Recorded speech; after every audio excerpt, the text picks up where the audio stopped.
నమస్కారం. నేటి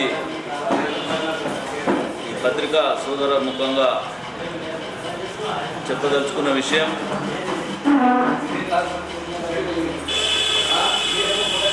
రాష్ట్ర ప్రతిపక్ష నాయకుడు TRS working president Kalvakuntla Taraka Ramarao గారు మాట్లాడుతున్న భాష దుష్కరంగా ఉంది. ముఖ్యమంత్రి పట్ల మాట్లాడే తీరు ఏమమైనటువంటి మాటలు. ఒక ప్రతిపక్ష నాయకుడు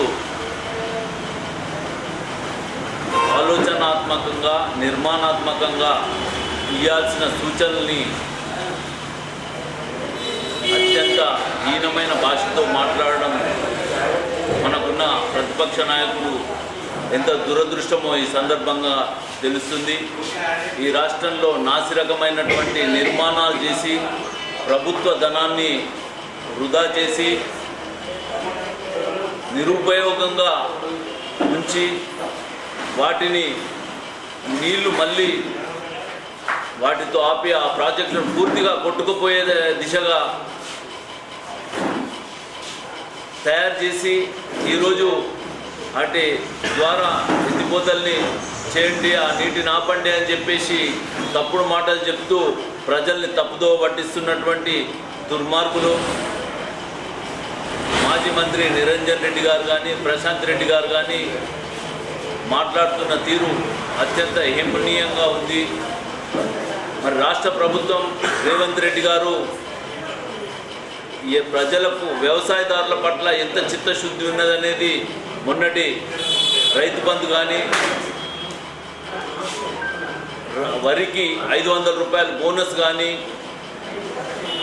బీమా విషయంలో కానీ ఎన్నో సంక్షేమ కార్యక్రమాలు వారు తీసుకొస్తున్నాయి. వాళ్ళ కళ్ళు కనబడని కబూతుల్లాగా ఉన్నారు.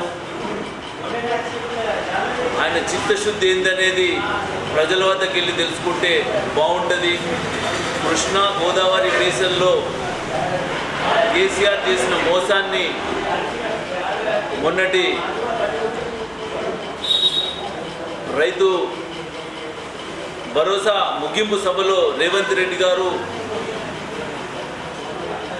హైదరాబాద్లో సభ ముఖంగా అన్ని విషయాల్ని వివరించి మీకు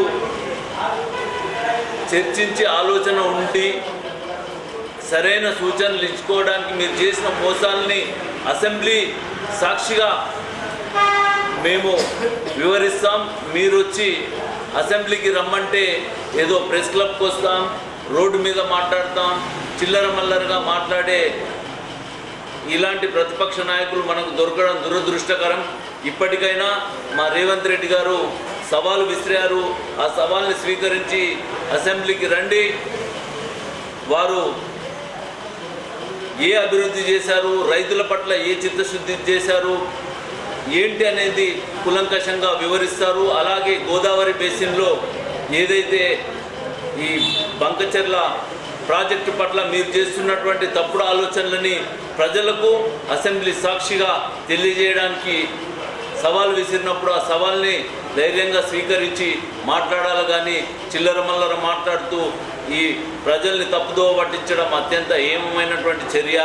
ఇలాంటి ప్రతిపక్ష నాయకులు దొరకడం మన దురదృష్టం. ప్రజలు వీటిని గ్రహించాల్సిందిగా ఈ ప్రతిపక్ష నాయకుల ఏ ఆలోచన అయినా అది తప్పుగానే ఉంది.